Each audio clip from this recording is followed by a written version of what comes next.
First class cricket के debut match में बनाया था दोहरा शतक। इस खिलाड़ी को दूसरा सचिन तेंदुलकर भी कहा जाता था, लेकिन इसे भारत की तरफ से कभी खेलने का मौका नहीं मिला। आज यह भारत के साथ साथ विश्व के दूसरे देशों की टीमों को सिखा रहा है बल्लेबाजी का गुर। कहते हैं किसी भी व्यक्ति को अपने मुकाम तक पहुंचने के लिए उसे लगातार मेहनत करने की जरूरत है, लेकिन आप इस खिलाड़ी का मेहनत देखकर कहेंगे इसकी किस्मत ही खराब है, नहीं तो कोई इतना खेलने के बाद तो महान बन जाता। चक द क्लिक्स के आज के सेगमेंट में बात एक ऐसे खिलाड़ी के बारे में जिसे कभी दूसरा सचिन तेंदुलकर कहा जाता था, लेकिन इस खिलाड़ी को भारतीय टीम में कभी खेलने का मौका नहीं मिला, लेकिन फर्स्ट क्लास क्रिकेट में इनका जलवा रहा।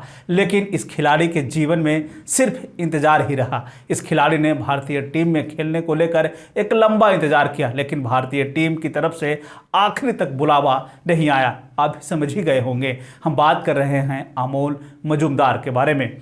अमोल मजूमदार का जन्म उस समय हुआ जब भारत हॉकी के बाद क्रिकेट की तरफ अपना रुख कर रहा था। भारत के युवा क्रिकेट में अपनी दिलचस्पी दिखा रहे थे। उस समय महानगरों में क्रिकेट का एक अलग ही क्रेज हुआ करता था। अमोल मजूमदार का जन्म 19 नवंबर 1974 को हुआ। इनका पूरा नाम अमोल अनिल मजूमदार था। इन्हें बचपन में ही क्रिकेट खेलने का शौक था।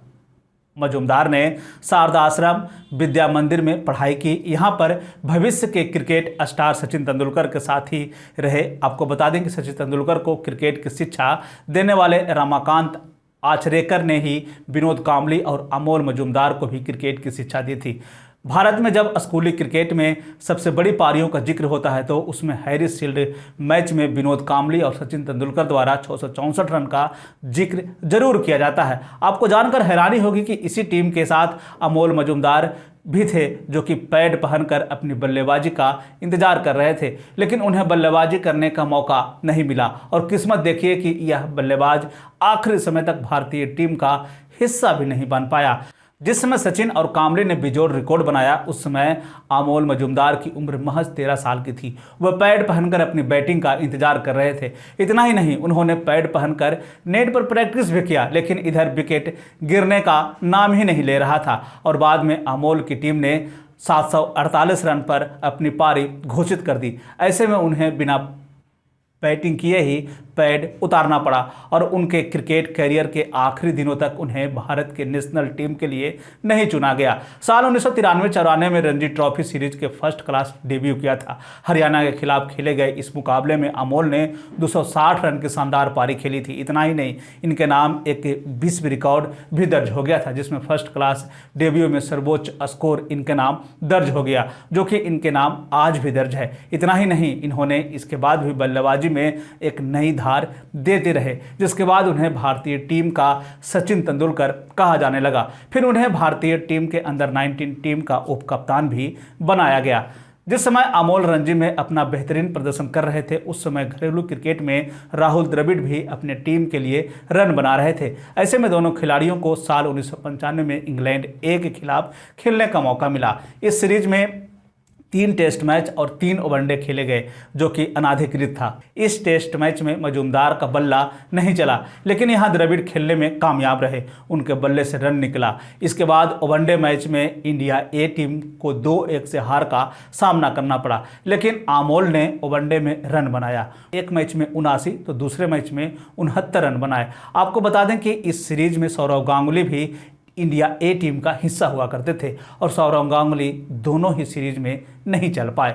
साल 1996 में भारतीय टीम का दौरा इंग्लैंड के लिए होना था, जिसमें भारतीय टीम में युवाओं को जरूरत थी। ऐसे में यह उम्मीद की जा रही थी कि घरेलू मैच में जिसका प्रदर्शन बेहतरीन होगा, ऐसे में उन खिलाड़ियों को इंग्लैंड में खेलने का मौका मिलेगा। इन दोनों खिलाड़ियों के चयन को लेकर दिलीप ट्रॉफी के द्वारा चयन की बात कही गई, जिसमें राहुल द्रविड़, सौरव गांगुली और बीवीएस लक्ष्मण भी खेल रहे थे। इसी टूर्नामेंट में लक्ष्मण भी खेल रहे थे। अगर हम मैच के दौरान की स्थितियों को देखेंगे तो इस टूर्नामेंट में सबसे ज़्यादा रन लक्ष्मण ने 395 रन बनाया, वहीं द्रविड़ ने 353 रन बनाए, तो वहीं मजूमदार ने 333 रन बनाया। साथ ही साथ मजूमदार ने नॉर्थ जोन के खिलाफ एक दोहरा शतक भी लगा दिया।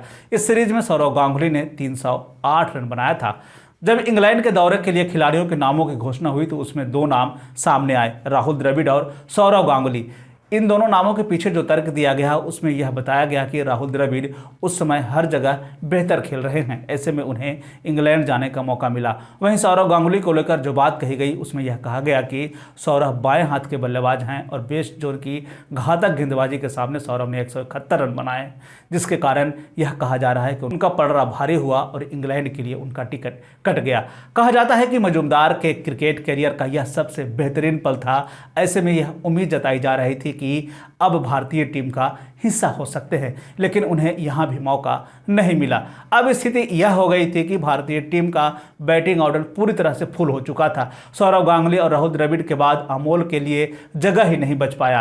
अब स्थिति यह थी कि भारतीय टीम का बैटिंग ऑर्डर पूरी तरह से फुल हो चुका था। सौरव गांगुली और राहुल द्रविड़ के बाद अमोल के लिए जगह ही नहीं बचा कि वे भारतीय टीम में किस नंबर पर खेलेंगे। वे अपने नेचुरल गेम में नंबर 3 और 4 पर बल्लेबाजी करते थे, लेकिन इस जगह पर राहुल द्रविड़ और सचिन तेंदुलकर पहले से ही काबिज थे। टीम इंडिया में शामिल हुए द्रविड़ और गांगुली ने एक मौका तक नहीं छोड़ा, जिसके चलते कि किसी दूसरे खिलाड़ी को वहां पे मौका मिल सके। ऐसे में अमोल की दावेदारी यहां पे लगातार कमजोर होती चली गई। ऐसे में एक मौका और बचकर रह गया था, वो था अमोल के पास नंबर 5 पर बल्लेबाजी करने का। लेकिन लक्ष्मण ने ऑस्ट्रेलिया के खिलाफ साल 2001 में 281 रन की शानदार पारी खेली, जिसके बाद लक्ष्मण को भी भारतीय टीम में एक स्थान पक्का हो गया। इसी ऑस्ट्रेलिया के खिलाफ द्रविड़ और लक्ष्मण ने कई जिताऊ पारी भी खेली थी, जिसके बाद इन दोनों खिलाड़ियों को टेस्ट मैच का रीढ़ कहा जाने लगा था। भारतीय टीम में चयन न होना अमोल को लगातार निराश कर रहा था। इसी दौरान अगस्त 2009 में जब उन्हें बूची बाबू टूर्नामेंट के लिए मुंबई टीम में नहीं चुना गया तो उन्होंने घोषणा कर दी कि अगले रणजी सीजन में वे असम की ओर से खेलेंगे। अपनी टीम को एलिट डिवीजन पर लेके भी गए। हालांकि बाद में अमोल ने मुंबई की तरफ से खेलने की इच्छा जाहिर की, लेकिन उन्हें 1 साल का इंतजार करना पड़ा। लंबे इंतजार के कारण उन्होंने आंध्र प्रदेश का रुख कर लिया और साल 2012-13 में सीजन में उन्होंने आंध्र प्रदेश के लिए खेलते हुए लगभग 80 की औसत से उन्होंने 1000 रन बनाए। अमोल के अगर हम घरेलू प्रदर्शन को देखेंगे तो उन्होंने 171 फर्स्ट क्लास मैच में 30 शतक और 60 अर्धशतकों के सहारे 11,000 से ज़्यादा रन बनाए। साल 2014 में उन्होंने क्रिकेट से संन्यास की घोषणा कर दी। अमोल ने अपनी ज़िंदगी के 21 साल क्रिकेट को दिए और इस दौरान उनके नाम कई उपलब्धियां भी जुड़ी। उनका क्रिकेट कैरियर सचिन तेंदुलकर, राहुल द्रविड़, मोहम्मद अजहरुद्दीन, सौरव गांगुली और BVS लक्ष्मण के आगे एक मौका नहीं मिल पाया, जिसके कारण वे भारतीय टीम के आज तक सदस्य नहीं बन पाए। साल 2020 में अश्विन से बात करते हुए उन्होंने भारतीय टीम में शामिल नहीं होने पर अपनी बात रखी, जिसमें उन्होंने कहा कि रणजी ट्रॉफी में पहले के कुछ सालों में 82 के रन औसत से रन बनाए थे।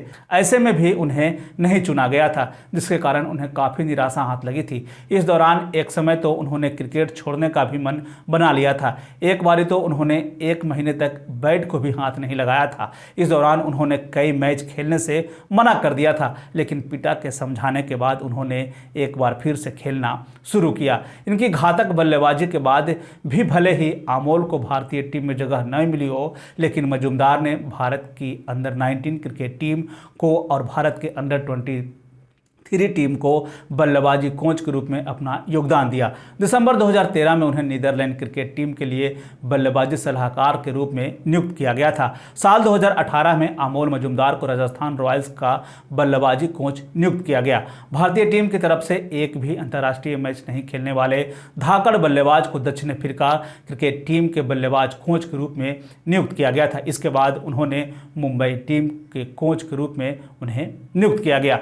दक्षिण अफ्रीका के कोच बनने के बाद जब उनसे यह पूछा गया कि क्या बिना अंतर्राष्ट्रीय मैच खेले कैसे उच्च कोचिंग दे सकते हैं, इसके जवाब में उन्होंने कहा था कि ये एक धारणा है कि जिसे भारतीय लोग लेकर चल रहे हैं और मैं इसे तोड़ना चाहता हूं। अगर आप अपने विषय को अच्छे से जानते हैं तो मुझे नहीं लगता कि अंतर्राष्ट्रीय स्तर पर खेलने का अनुभव मायने रखता है। मैं सभी स्तरों की बल्लेबाजी से कार्य कर रहा हूं, जो कि मेरे लिए एक विषय है और अगर आप अपने विषय को अच्छी तरह से जानते हैं तो अनुभव और अन्य सभी चीज़ें मायने नहीं रखती।